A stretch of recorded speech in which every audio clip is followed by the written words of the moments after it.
calling the December 15th, 2021 City Council meeting to order. There is a quorum present.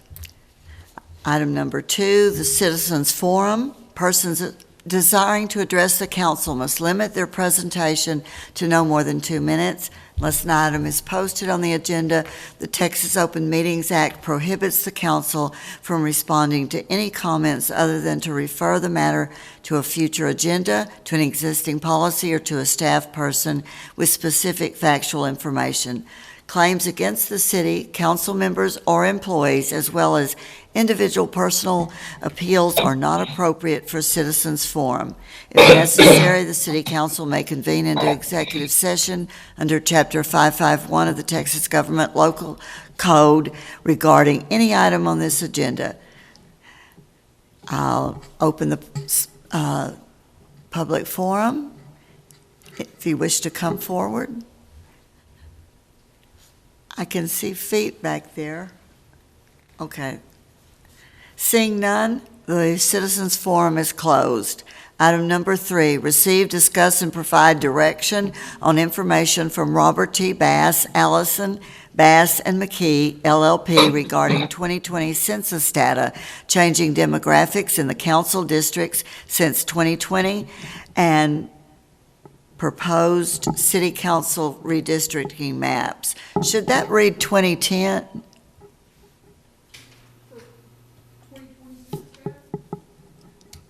The last sentence of the paragraph.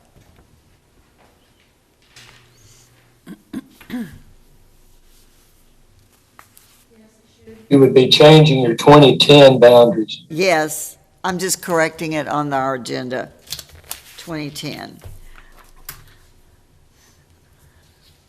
All right. Mr. Bass, would you like to begin? Yes, ma'am. As you recall, last time we met, we went over your initial assessment, which disclosed that you had a considerable discrepancy in your one person, one vote proportional balance. In the interim, I've developed a couple of plans for your consideration, and then we have possibly some opportunity for you to direct me a little bit and how you might want a third option, if you would. I'm going to pull up and share my screen with you if I can.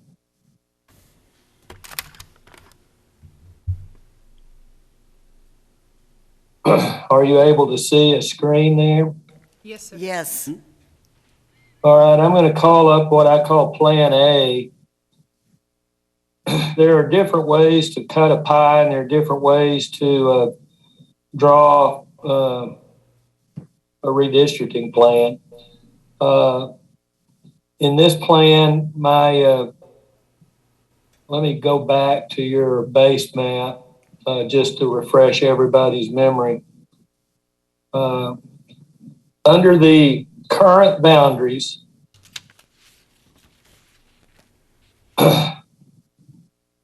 the difficulties are we have a real large imbalance in precinct 7. It's overpopulated by 841 people, or 24%. The districts that ward touches are Ward 3, which is somewhat slightly underpopulated at 170 people below the ideal. And then you have 6, which is overpopulated as well by about 110 people. And then up here in the north, 7 touches 4, and 4 is overpopulated by about 200 people. But it's the inner core boxes, wards 1, 2, and 5 that are underpopulated. And those districts also happen to be the districts that have more substantial minority population in them. So in trying to preserve the minority voting strength of those inner wards, we're having to add large numbers of population to them. One is underpopulated by 408. Two is underpopulated by 359. And 5 is underpopulated by about 219. So those wards are going to be receiving considerable population that is largely less minority than what is in those wards at the present time. So the difficulty is making those changes and preserving the voting strength of minority populations in 1 and 2 particularly, but to a lesser extent, 5. So with that explanation, let's look at Plan A.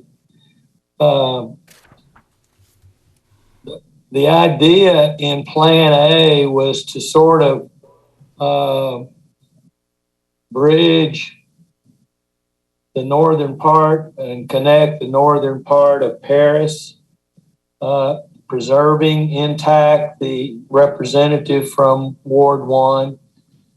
Unfortunately, in doing that, in my first effort, the percentages were not that acceptable. And in my first effort, I excluded, I had both representatives for precinct 2, or I had the representative for Ward 5 in precinct 2. So I amended that a little bit, changed the boundary to bring the council member for 5 into its district, preserve 2. But in the process, the minority percentages fell to 31.6% in Ward 1 of Black population and 38.87 in Ward 2. 10 years ago, the benchmark and the last pre-cleared plan was 44% Black in 1 and 43.6 in 2. Now, as I noted, 10 years ago, the overall total city population of Black residents was 58,013. That has fallen to 5643. So there's been about a 0.3% drop in the Black population. The Anglo population has also declined as a percentage from 63.8 to 56.6. And what has increased is the Black population has increased from, the Hispanic population has increased from 8.22% 10 years ago to 11.8%. So in the final analysis, the Anglo percentage 10 years ago in box 1 was 45.42% and 45.55%. And in Plan A, that District 1, the Anglo percentage climbs to 50.36%, but it declines in Ward 2 to 43.07. So Plan A, in my opinion, is less favorable on the basis of voting rights compliance, and I would not recommend probably considering Plan A. Does anybody have questions about that? Council, comments or questions? I think I was just trying to look at my District 4. I don't even think I'm in District 4 on this one. I think I meshed into District 1, I believe. But that's just a comment. I made a change in that to keep you're just barely inside 4. I got you. I'm very appreciative of you thinking me there. Yeah. I think the first set of maps I sent you, you were outside and I didn't see that. And so I made this change to bring you back in. No problem. But like I say, I'm not real sure that we want to consider that plan. So I'm going to look now to Plan B.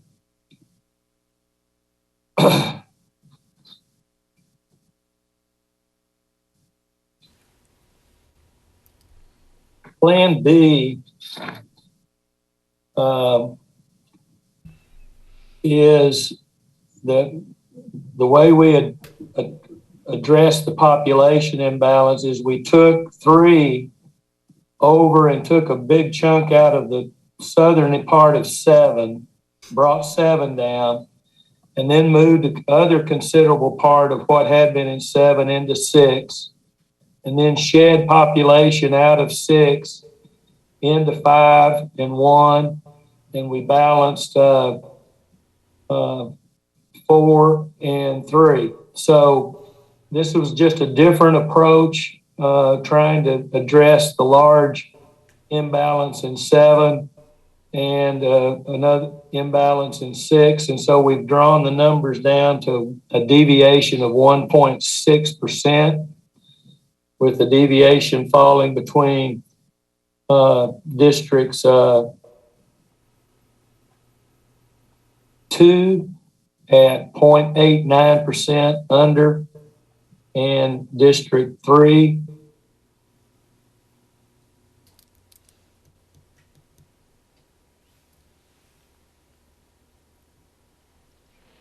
I take that back, at 0.7%, 2 at 0.89 below, and 3.71 above. So in the minority representation, there is still some weakening of the minority strength in Ward 2 and in Ward 1 from 10 years ago, but it's at 40.88% in Ward 1, whereas it was 44% in 2010. And in Ward 2, it's 38.26% under this plan, whereas 10 years ago, Ward 2 was 43.16%. However, the Anglo percentage has dropped from 45.42% and 45.55% in 2010 to 43% and 41.81% in wards 1 and 2. So actually, overall, they're stronger as a combined minority district, which 10 years ago, it was not a minority majority Black or a minority majority Hispanic. It was a combined minority majority district.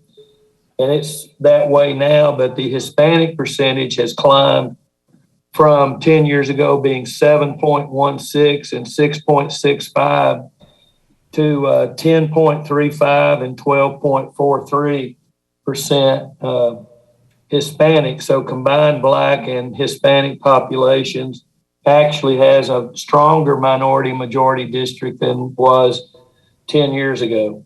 So Plan B under the Voting Rights Act is a stronger candidate. That being said, it might be possible, but I've struggled to make it work. But with your indulgence, I would like to kind of do some work with you as a guiding my hand a little bit.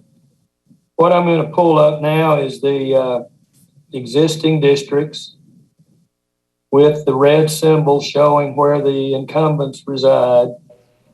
And I'm going to highlight the census and make it the working layer.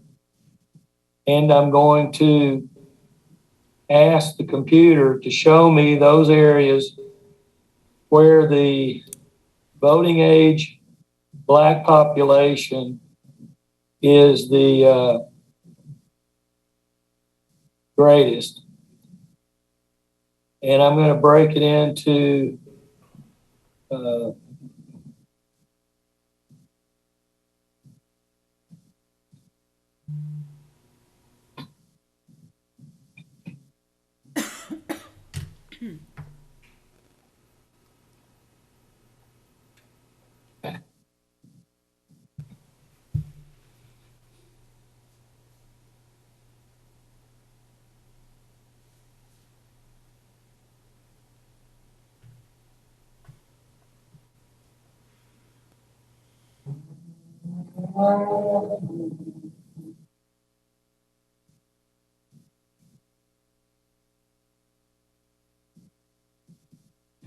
So what you see in this illustration is where the Black population, 18 and older, the voting age Black population is the most dense. The colors are a little bit altered by the ethnicity overlay, but you can see the red is precinct 1, the yellow is precinct 2, the blue down below is 3, 4 is the purple, 5 is the green, and 6 is the I'm not sure what turquoise, and then more lavender is the 7. So this shows you the concentration where the yellow is more yellow, or the darker green is where the Black population is 80% or above, where the yellow is less yellow or slightly shaded, the population is 50 to 80% Black. So what you see is there's really not a lot of concentrations outside of this central core 3 wards. So in trying to add population to those 3 wards and still keep the minority content high, it's rather difficult because of all of the blocks in between. For example, this 80% or more and this 80% or more, there's 2 blocks of under 40%. So you really, every area that's not shaded at all means that you're going through mostly Anglo population. So that is the sort of the dilemma of trying to keep those percentages up. And with your patience, I would like to try to modify this map a little bit and show you how it's done. But again, we still have to start with the problem of moving all of this population out. And so I tend to think, does anybody disagree with me that extending 3 over into this area of 7, the south end of 7, taking in the airport, would be one way to do that, to shed the population there into 3 and lower this percentage. And so we have less population to move through 6 into the core center.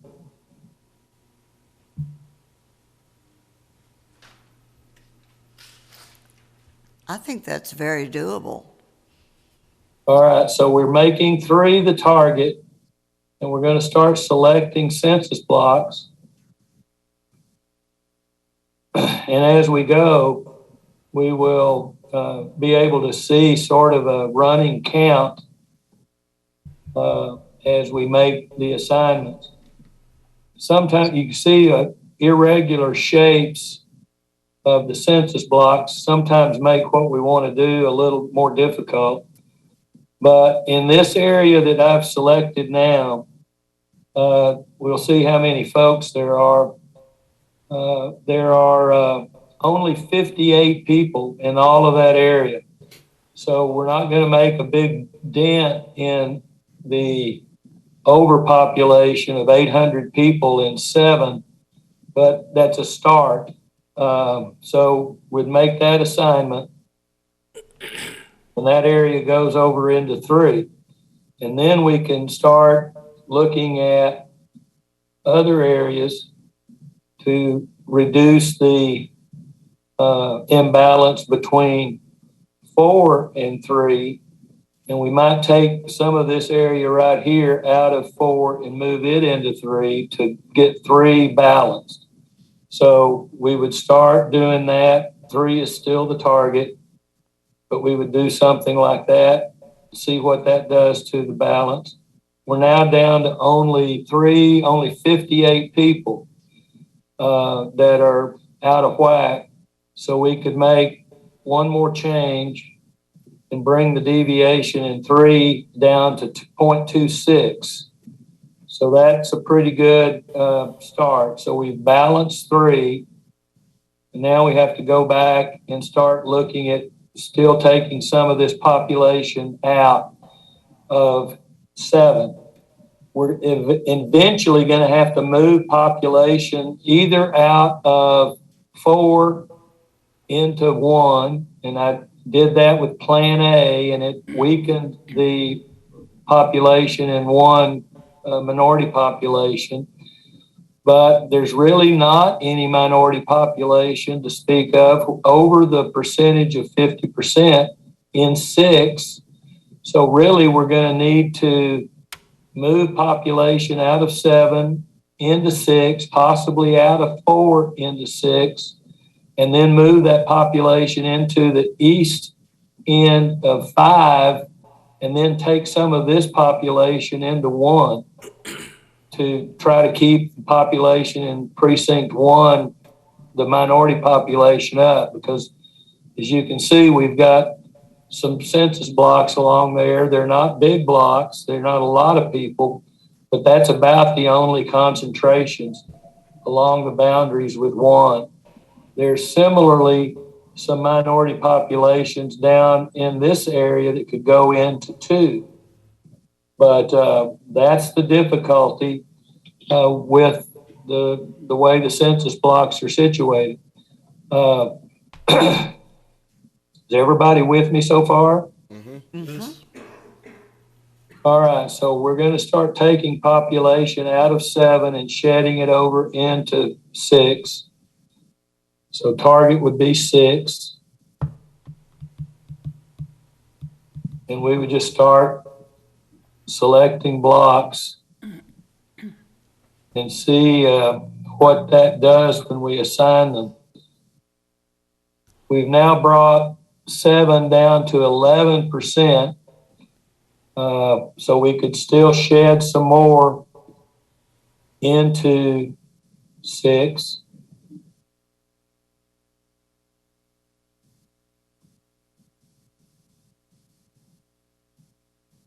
We're almost there.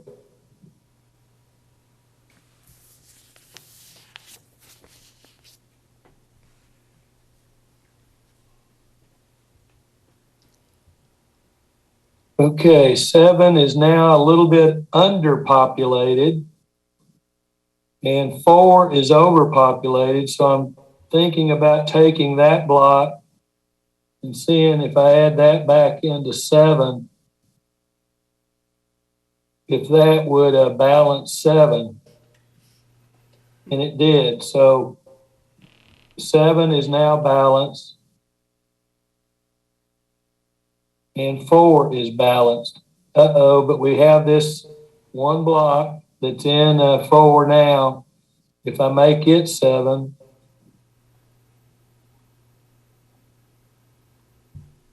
I'm going to overpopulate 7 again. So I need to take, and then here's some isolated blocks here that are in, being counted in 4. So that's a problem. So I'm going to add those to 6 temporarily.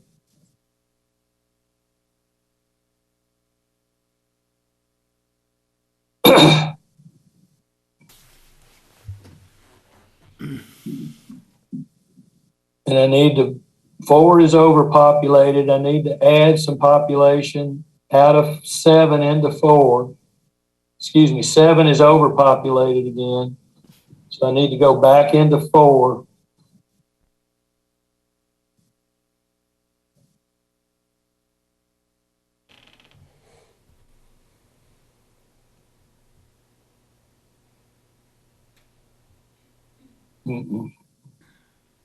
Too many.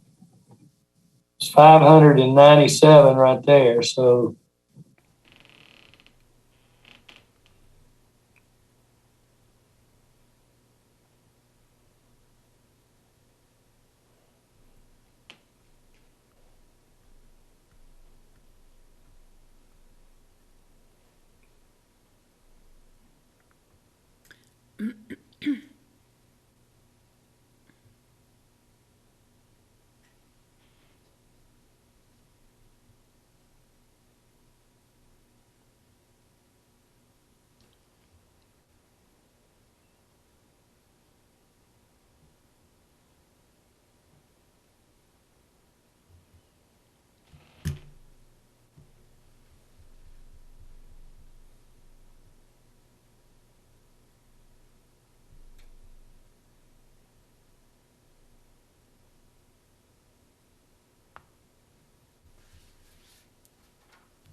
What is this right here?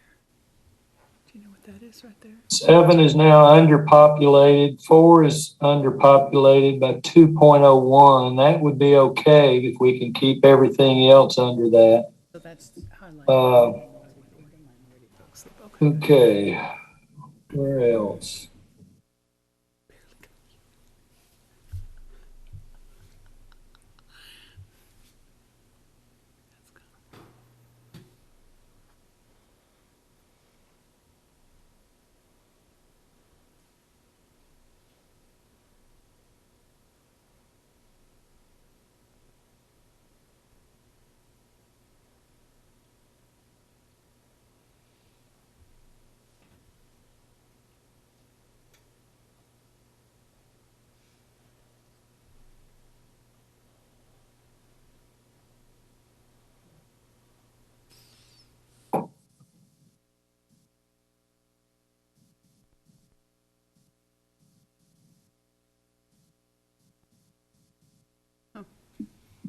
Something, how we can just put those blocks and just all of a crazy. sudden.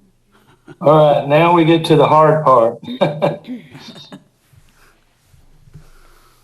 So we got to shed population out of 6 into 5. And we'll do that along this boundary right here. So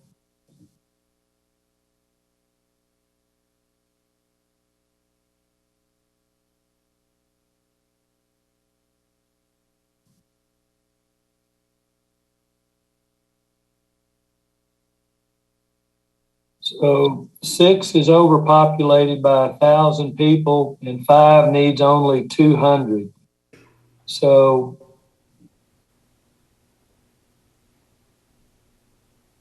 that brings 5 down to 0.57, but we still need to lose some population out of 6. The only place to do that is in 4, which is underpopulated. 4 is underpopulated by 73 people. So those 2 blocks there would, going into 4, would bring that down to 0.54, but it still leaves 6 pretty heavily overpopulated. So I'm going to need to take population out of 5, add it to 1 to start working on that underpopulation in 1. So my guess is we would take these blocks that lay along the southern boundary of 1,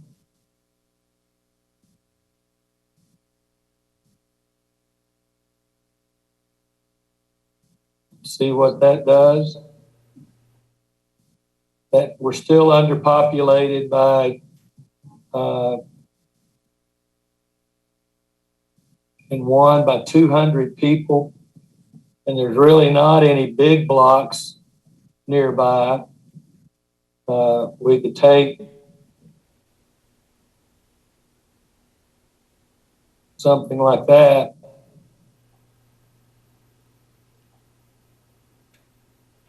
Trying to keep the lines as relatively smooth as possible, but we're adding Anglo population here. So I'm not sure what the numbers are going to end up being, but we still need to add some more population. So to do that, I'm going to take a couple of these blocks out of 2.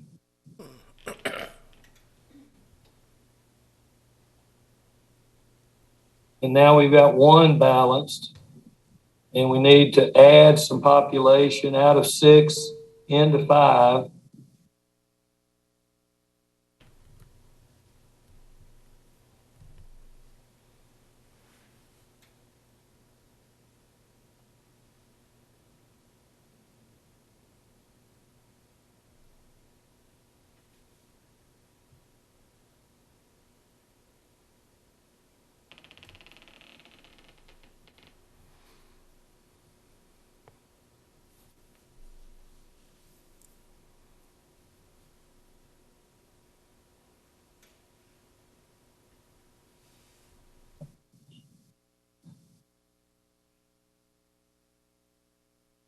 Now we have to add population to 2 out of 5. Try to preserve as much minority strength as we can by taking in these blocks here. So 2 is the target.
All right. We've kept everybody in their ward. And just looking at a quick look,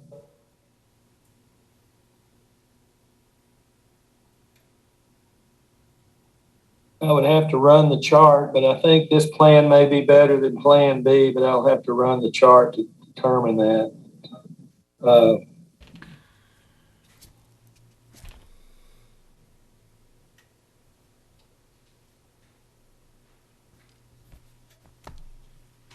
This will take just a second. I'm sorry for the delay, but it's something that the only way I can do it is this way to get a full count.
Well, I'm disappointed. Based on these numbers, the Plan C is not as good as Plan B. So that effort did not work, and it results in some fairly chaotic lines, but that was quickly done. But you can see the difficulty of keeping 1 and 2 high in relatively high in the minority content, just because the population has become more dispersed and less in number of Black population. The Hispanic population is up 3 percentage points, but I don't know that this Plan C was worth the trouble. But I wanted you to see how the work is done. Does anybody have questions or suggestions?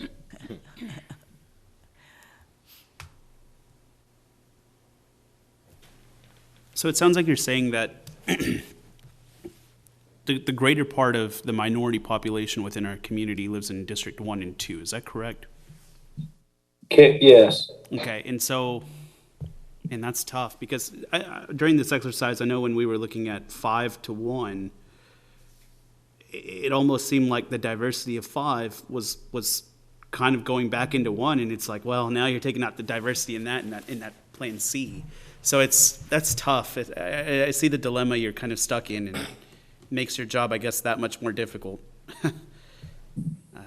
Well, it was not that easy 10 years ago to create those districts with that level. And as I say, there are 3 things that kind of mitigate this a little bit. Let's go to, I'm going to save that plan just to have it saved. Let's go back to Plan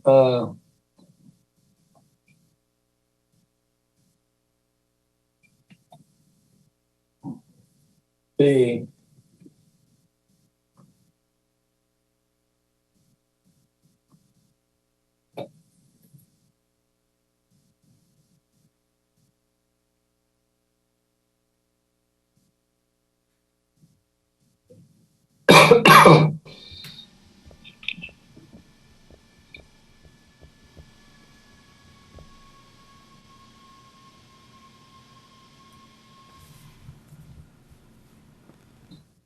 Plan B,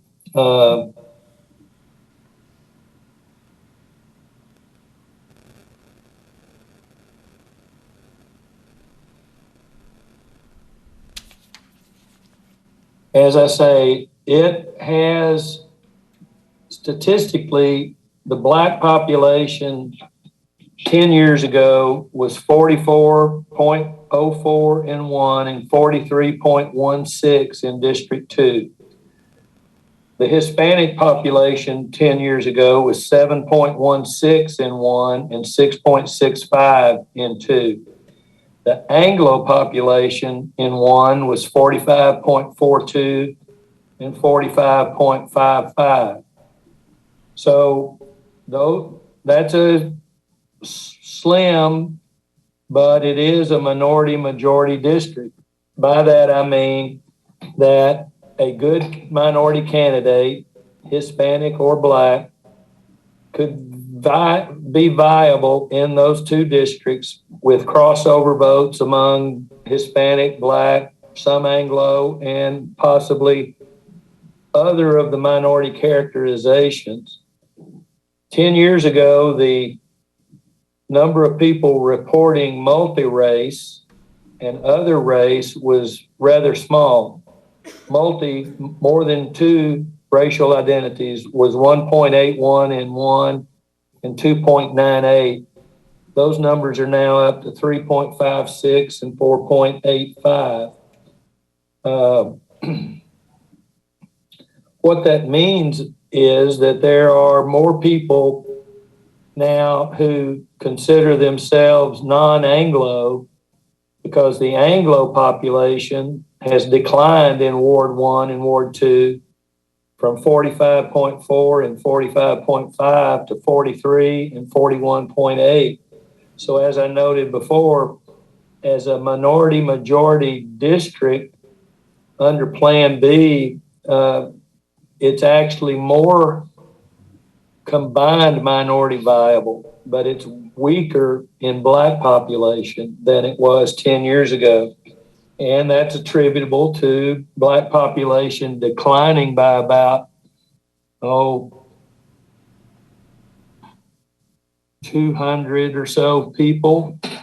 And 200 people is, that's about a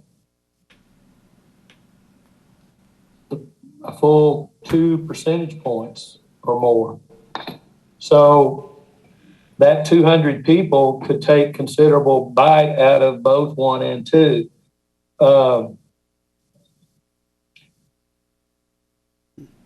Statistically, there are fewer Anglos today than there were 10 years ago. So that's one reason the Anglo percentages declined. So overall, the city has lost about 695 people in population in the 10 years. So those are all factors that add into it. But of the 3 plans I've developed, one with your help, Plan B is the one that I could have some confidence would meet both the constitutional 1 person, 1 vote and the voting rights test. I have some question about Plan A, but Plan C, I don't believe is a starter. So I can go back to the drawing boards, or I'd like to hear some thoughts on your part. I mean, if Plan B is sound, then I feel like that's where you start, right? I mean, Plan A sounded like it was kind of, it seemed okay, but then it's had its own issues, and then Plan C kind of fell apart on its own. So, what are the options here? I mean, if you allude to Plan B, what do you go from there? Do you fine tune, or? Well, again, you can see kind of what we've done. We've taken, to some extent, we've taken a big chunk out of 2, trying to keep 1 viable and 2 viable, but both are slightly weakened from what they were 10 years ago. I don't necessarily attribute that to drawing the lines. It's more just demographically, loss of population, increased Hispanic population. Those are the factors that kind of have driven it. I'm not sure there's a whole lot I can do to improve on Plan B.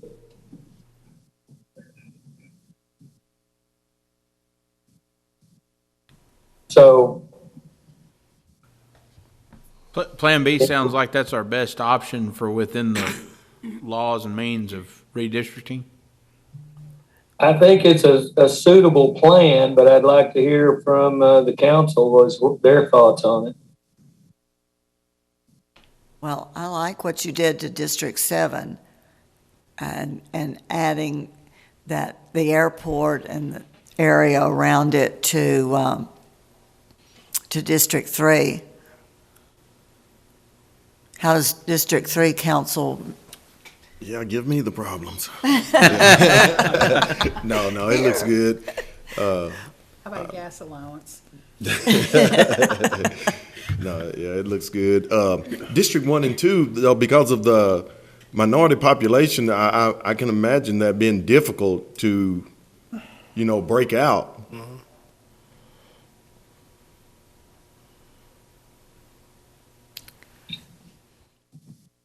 Well, it has been difficult. The problem is, like I say, the population 20, 30, 40 years ago, the minority populations were contained in very distinct neighborhoods. As economics have changed, better jobs, better employment opportunities, populations have tended to spread out. And so that makes every 10 years we try to gather them back up, and it gets harder every cycle.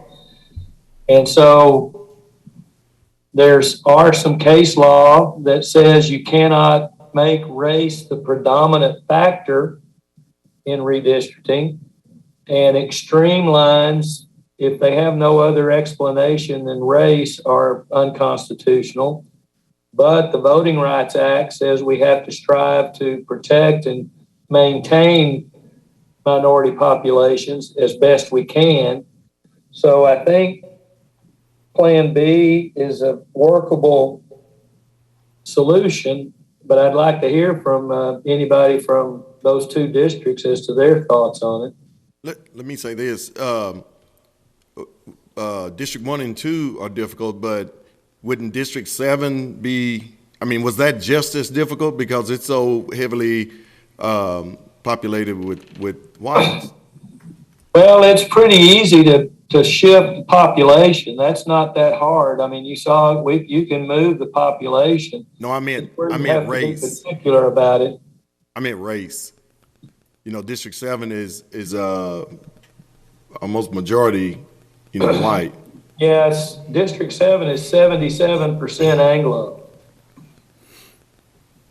So it's not that hard to move Anglos around, but trying to preserve minority voting rights in 1 and 2 is the tough part.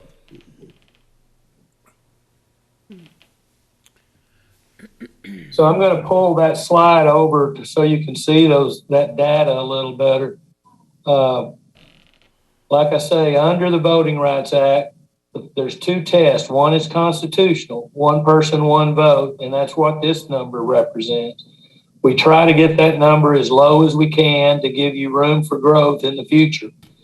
So we've got it down below 2%. That's excellent. But once you start making boundary changes, you have to look at your voting rights issues. And I'm going to highlight the areas that are important.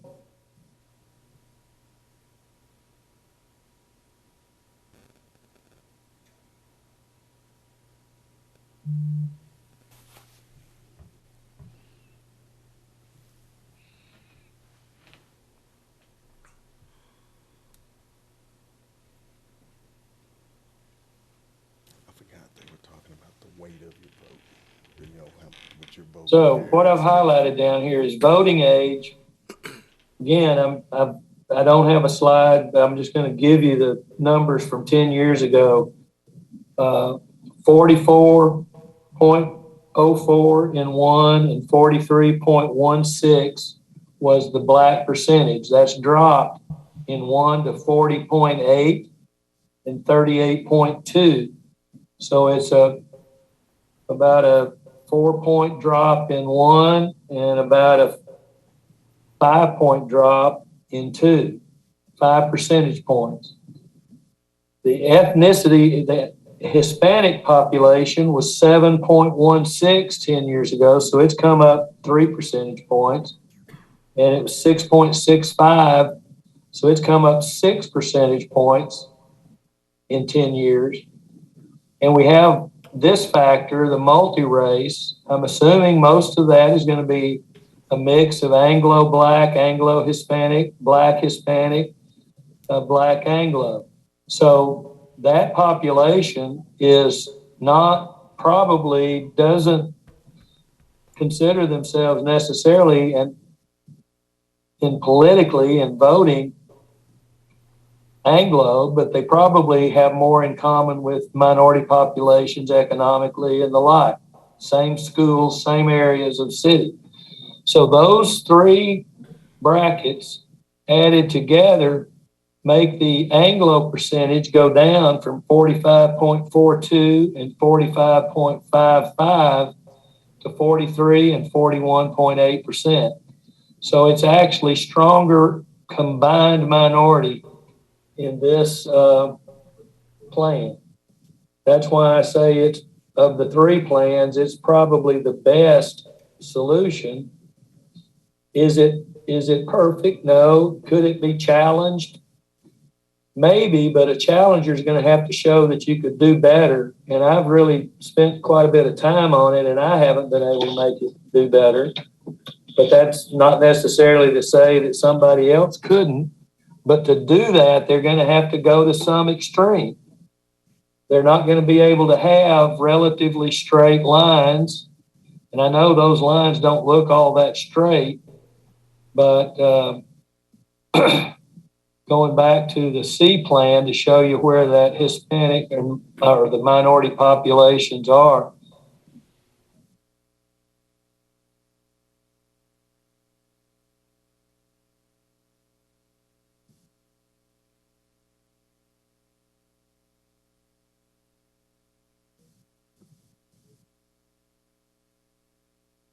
As you can see, there's really most all of the census blocks that have any population in them are already in 1 and 2. And to get to the remaining blocks, you have to go some distance through heavily less minority areas. And once you get there, you usually find out, for example, here's a box that could be added to 1 across the 82, but there's only, looks like 8 people there. So they may be all black, but you'd only add 8 to the numbers. So a lot of times once you get there, you realize it's not really been worth the trip. So those are the realities of the way your population is distributed. And there's not a whole lot we can do about that. That's just the way it is.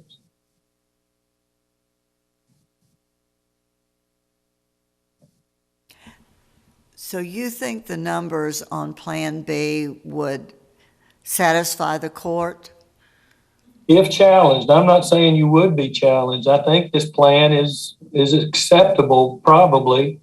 But I can't speak, for the minority community. But it's the best I've been able to come up with. And I'm not,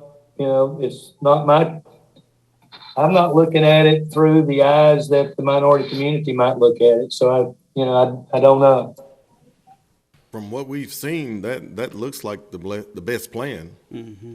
Yeah, I think Plan B is the best option. It doesn't give you much room to maneuver with District 1 and 2 being the most minority populated areas. Well, I'm not trying to drive the bus, but I would be fairly comfortable defending that plan, I guess, if somebody were to challenge it. Ms. Knox? No, I think that's Mr. fine. Pilgrim? Any comments? Looks good to me. I mean, like I said, I think that's as good as it's going to Yeah, get. staff, you have any input? No? Mr. Bass, I think we have a consensus on Plan B. Okay, if that is the case, tonight is just sort of a workshop. What does your calendar look like going forward for a public hearing? I normally would recommend that when are your next meetings, I guess I need to ask. January 10th. when does this go into effect? It would go into effect January 1 for your next election. It would still, you would continue under your current, when is your next election? In May? May. May. Yes, May the 7th. These lines would stay in effect, but would go into effect for people wanting to run for office January 1. Our next meetings are January 10th and the 24th, I believe. We had originally planned a workshop, I think January 3rd, but it sounds like we may no longer need that workshop at this point. My recommendation would be that you roll these out at your January 10th meeting and let the public look at it, and then hold a public hearing on the 24th to actually vote on it and receive public comment. Depending on the comments you get, if there were comments that were substantive, if somebody had a plan after the 10th that they, I would publish the maps in the data in the newspaper or get a newspaper to carry it as a news story. If somebody came forward with a plan before the 24th that I could analyze, it could be you would have another option to consider. But that way you've given the public plenty of transparency on the plans you're considering.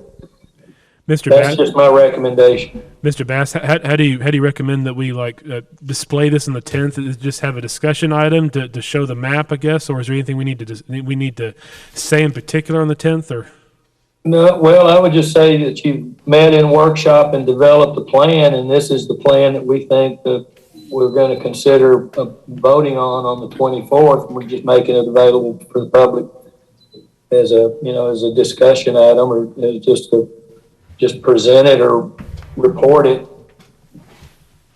I'm not sure how y'all normally do those things before you adopt something. we can certainly have an item on the 10th to display the map. But if we're able to get a copy of this somehow to over us, we can put it on our website and then obviously have it in our packet on the 10th. But particularly if you can get this to us in this shape file, we can get it on our website for people to look at as well. We had some trouble today getting you a good shape file. Did that ever come through satisfactorily? We did get something. I was out for a couple hours, so I didn't get a chance to talk to my GIS coordinator on that. But we did print something off, and the council has it in front of them. Yeah. Well, we can certainly work on getting you a suitable map. I can probably, between now and January the 10th, even send you a printed map. I think if you can send us both a printed map and the shape file, I believe we have the ability to scan it in to our system as well, so we can at least do that much if the shape file doesn't work out. Okay. Normally, I don't display on the public maps the residential locations just for privacy, but I need them so I don't disenfranchise anybody.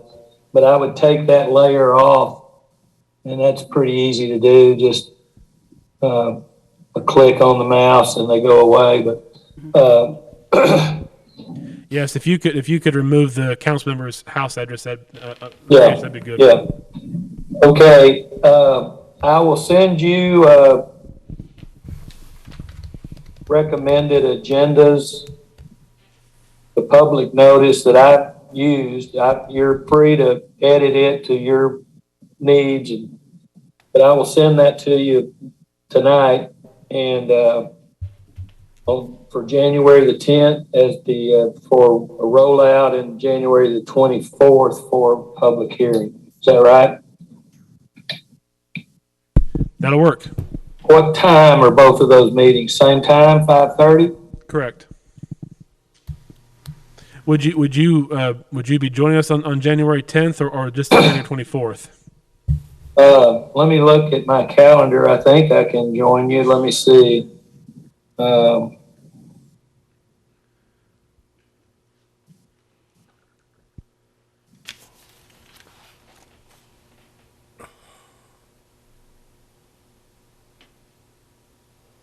Close my calendar. See what do you mean?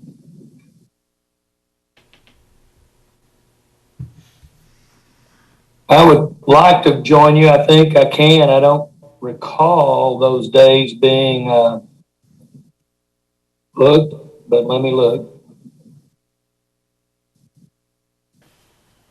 January the 10th at 5:30. I'm open.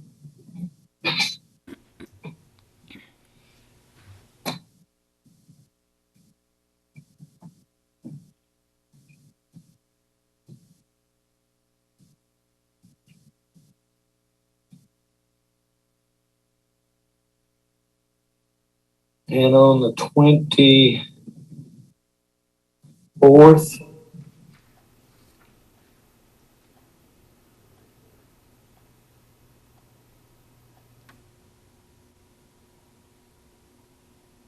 I already had you down for that day, so I'm open both days. Okay, what else? Any more questions of Mr. Bass?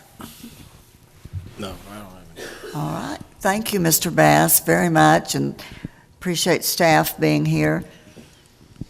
Very good. I will leave you now, and I'll get those documents to you here in a short period of time. Thank you very much.